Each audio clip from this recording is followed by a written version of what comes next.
Shalom, salam sehat, salam sejahtera, salam kasih bagi kita semua. Bapak Ibu yang Tuhan kasihi dimanapun kita berada, kita akan kembali mendengarkan kebenaran firman Tuhan. Akan tetapi kita terlebih dahulu bersatu dalam doa. Bapa yang baik, kami sungguh bersyukur dan berterima kasih kepadamu buat segala kebaikan dan kemurahan-Mu dalam hidup kami. Pada saat ini ya Bapa, kami akan mendengarkan sabda-Mu, ajari kami supaya kami menghidupi firman-Mu. Dalam nama Yesus kami berdoa. Amin.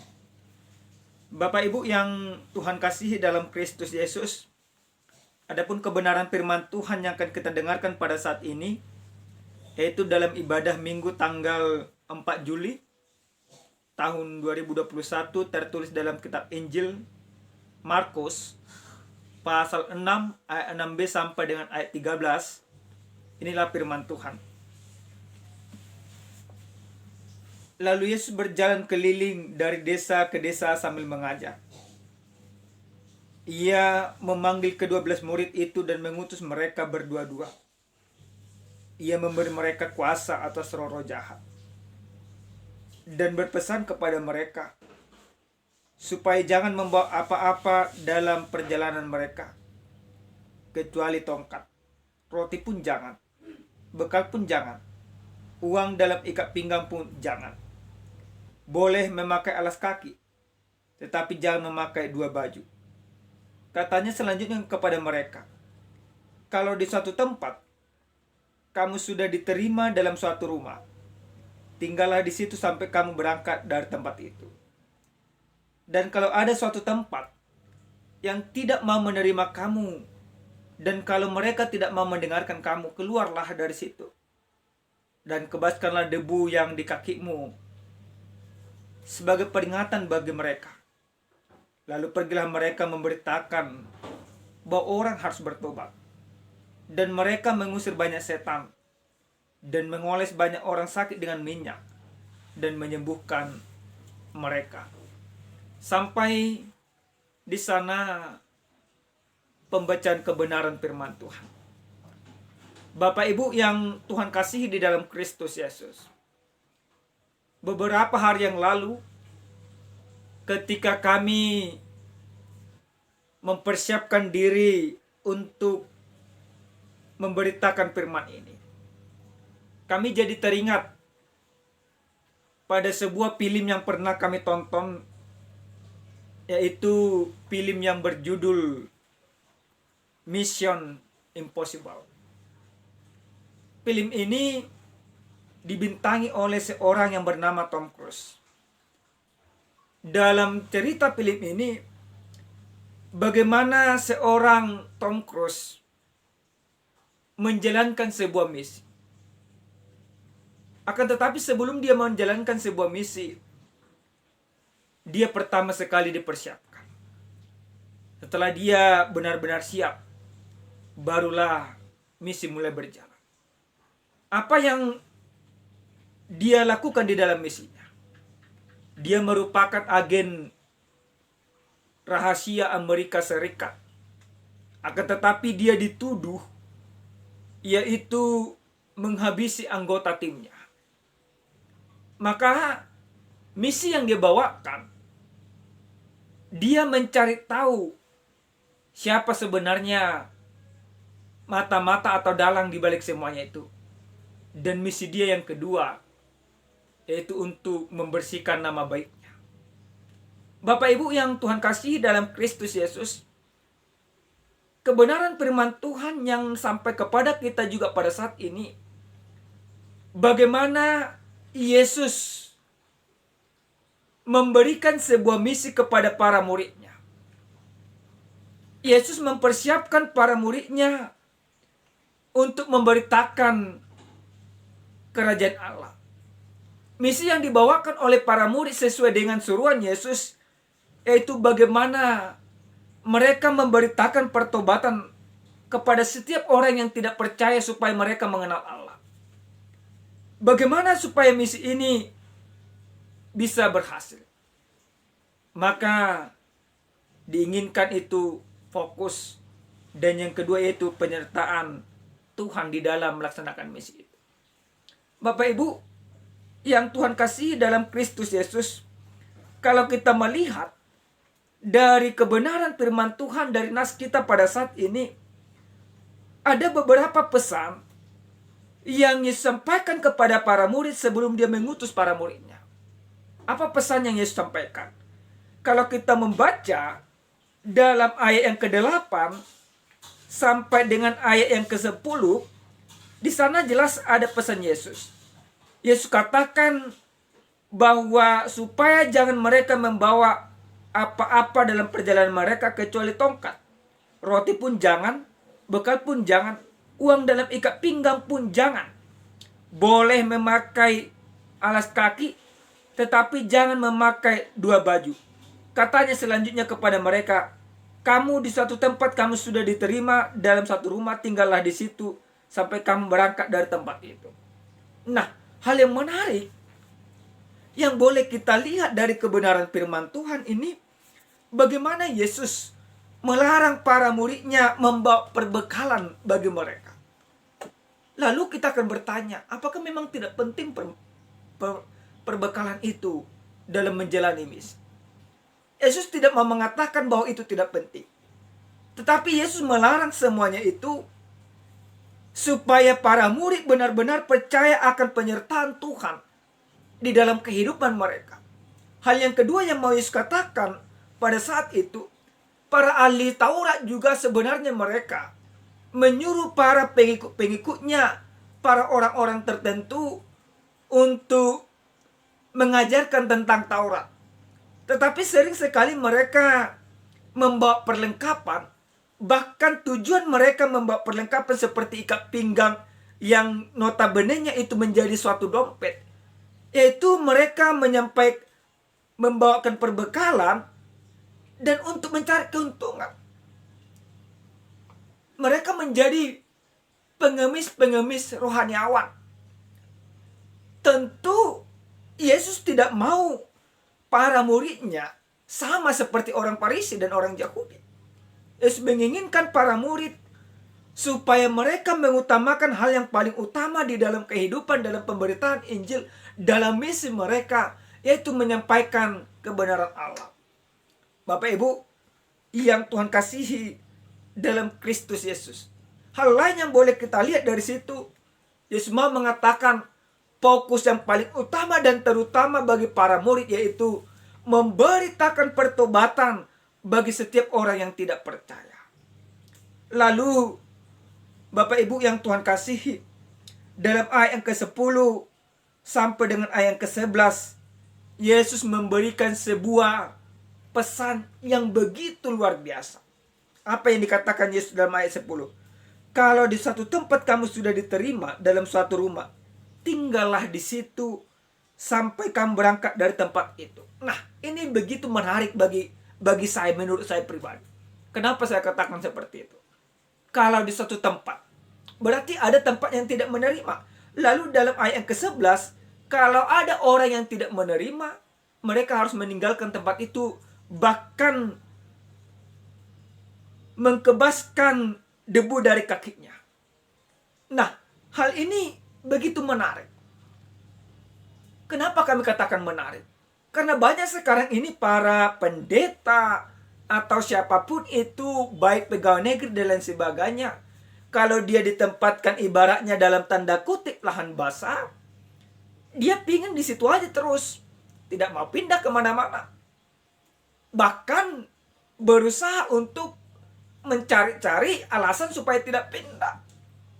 Tapi kalau dia tidak betah di situ, dia berusaha sekuat tenaga supaya dia pindah. Lalu dalam ayat ke-11, kalau kamu tidak diterima. Nah, soal penerimaan ini begitu menarik juga.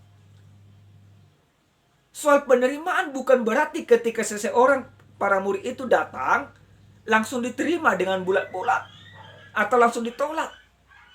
Tetapi kalau mereka sudah berusaha dengan sekuat tenaga, dengan segala daya dan upaya, dengan segala kemampuan yang ada, mereka memberitakan Injil tapi mereka ditolak, maka sebenarnya bukan mereka yang ditolak, tapi Injil itu yang ditolak. Siapa yang menerima para murid itu, mereka menerima kabar sukacita tentang keselamatan dari Kristus. Tapi siapa yang menolak, berarti dia menolak Tuhan. Maka siapa yang menolak Tuhan, keselamatan tidak ada di tempat itu, maka debu dari kakinya harus dikebaskan. Nah, Bapak Ibu yang Tuhan kasihi, hal ini begitu menarik yang harus kita cermati di dalam kehidupan kita.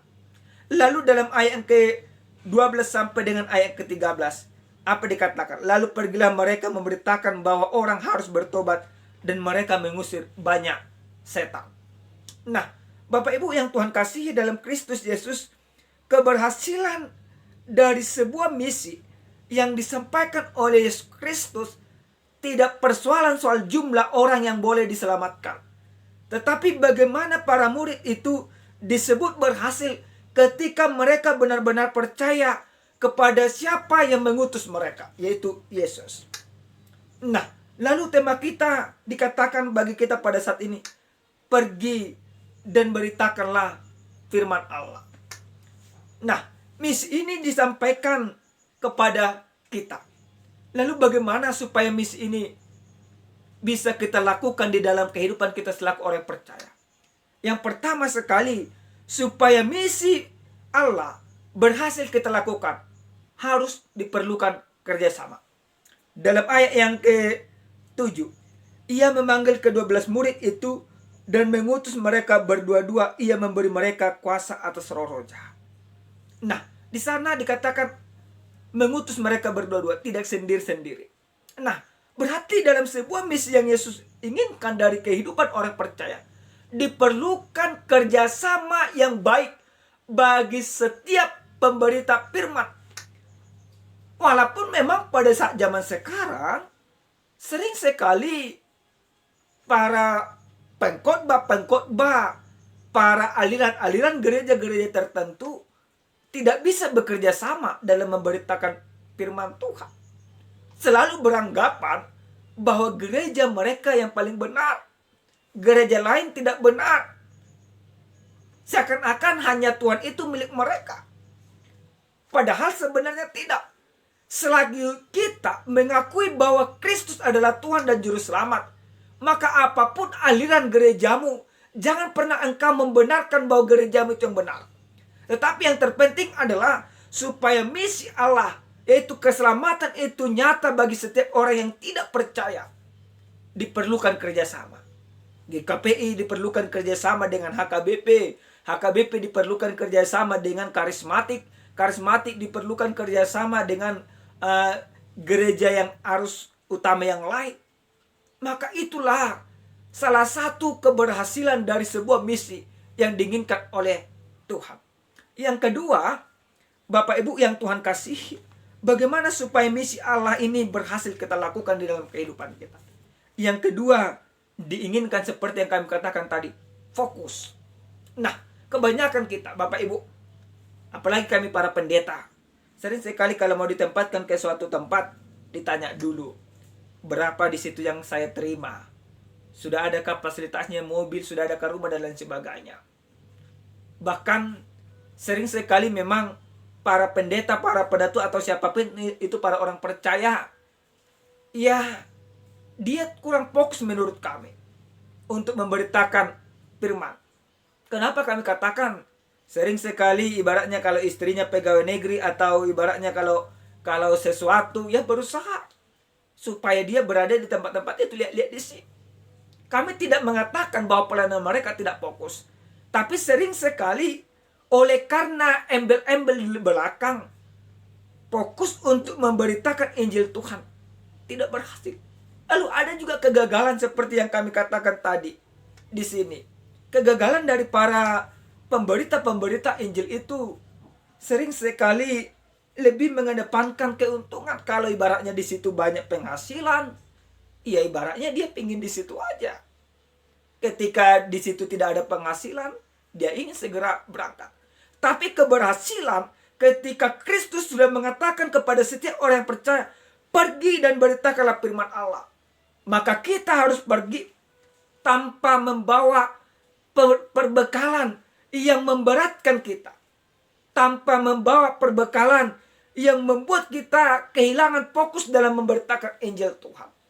Dan yang ketiga, Bapak Ibu jemaat Tuhan yang Tuhan kasih dalam Kristus Yesus, dikatakan tadi ini menjadi suatu pembenaran bagi banyak orang. Ya, ketika dia ibaratnya tidak diterima di suatu tempat, satu gereja dan lain sebagainya, langsung mengatakan it's okay, nggak masalah, masih banyak gereja yang menerima saya dan pelayanan. Nah, ini membuat misi tidak berhasil. Tapi yang Tuhan katakan, harus ada dulu usaha. Dan para Bapak Ibu semua ini juga perlu menjadi sebuah pemahaman yang benar bagi kita. Jangan pernah kita menolak para pendeta. Para jemaat juga sering sekali seperti itu, Bapak Ibu jemaat Tuhan. Siapa pendeta yang akan ke sini? Setelah tahu ibaratnya pendeta yang akan ke situ, langsung dicari tahu apakah pendeta ini pernah bermasalah di tempat yang lain yang pernah dilayani. Kalau tidak diterima. Kalau ibaratnya pernah bermasalah, ditolak. Padahal lewat firman Tuhan ini, Tuhan mau katakan, ketika engkau Bapak Ibu menolak para pemberita Injil, engkau tidak menolak orangnya, tetapi engkau justru menolak firman Tuhan yang mereka sampaikan ke dalam kehidupanmu. Maka setiap orang yang percaya, Tuhan mau katakan jangan pernah tolak Injil Tuhan. Supaya jangan Tuhan memberikan perhitungan kepadamu karena engkau menolak firman Tuhan. Yang terakhir sekali, Bapak Ibu yang Tuhan kasih dalam Kristus Yesus, bagaimana supaya pemberitaan Injil Tuhan berhasil ketika kita disuruh. Yang terakhir, dan ini yang sangat-sangat penting, percaya pada penyertaan Tuhan. Saya sedikit bercerita. Ketika saya selaku pendeta muda, pertama sekali ditempatkan ke tempat pelayan saya sekarang, sebenarnya ada kekhawatiran bagi saya. Bagaimana orang di sana? Apa nanti yang mereka harapkan? Bagaimana nanti ketika mereka menolak dan lain sebagainya. Lalu saya bergumul pada saat itu. Lalu dalam hasil pergumulan saya mengatakan di dalam diri, kemana saya diutus? Saya percaya Tuhan sudah mempersiapkan tempat saya di sana. Maka kita juga orang percaya harus demikian. Tidak persoalan di mana engkau bekerja, apa posisi pekerjaanmu. Tetapi yang paling utama dan terutama, kita harus percaya bahwa Tuhan akan menyertai kita. Dalam kitab Matius pasal 28 ayat 20 juga Tuhan katakan, 19 sampai ayat 20, Tuhan katakan seperti ini. Karena itu pergilah jadikanlah semua bangsa muridku dan baptislah mereka dalam nama Allah Bapa, Anak dan Roh Kudus, dan ajarlah mereka melakukan segala sesuatu yang kuperintahkan kepadamu. Dan ketahuilah, aku menyertai kamu senantiasa sampai akhir zaman. Ini harus kita imani dalam kehidupan kita. Kita harus percaya bahwa ketika kita diutus dimanapun kita tinggal, kita percaya bahwa Tuhan akan menyertai kita di sana. Mungkin manusia punya banyak rancangan untuk mencelakakan kita. Tetapi ketika Tuhan mengatakan kamu kutempatkan di sini, kamu berada tinggal di sini, kamu punya pekerjaan di sini, percaya lewat pekerjaan yang ada padamu, Tuhan menyertaimu. Lewat pengutusan yang Tuhan nyatakan kepadamu dimanapun engkau berada, Tuhan menyertaimu. Karena Tuhan itu ada dimanapun, tergantung kita mau nggak kita diubah oleh Tuhan dan menyertakan Tuhan dalam kehidupan kita. Amin. Kita berdoa. Terima kasih ya Tuhan kami, Tuhan yang maha baik.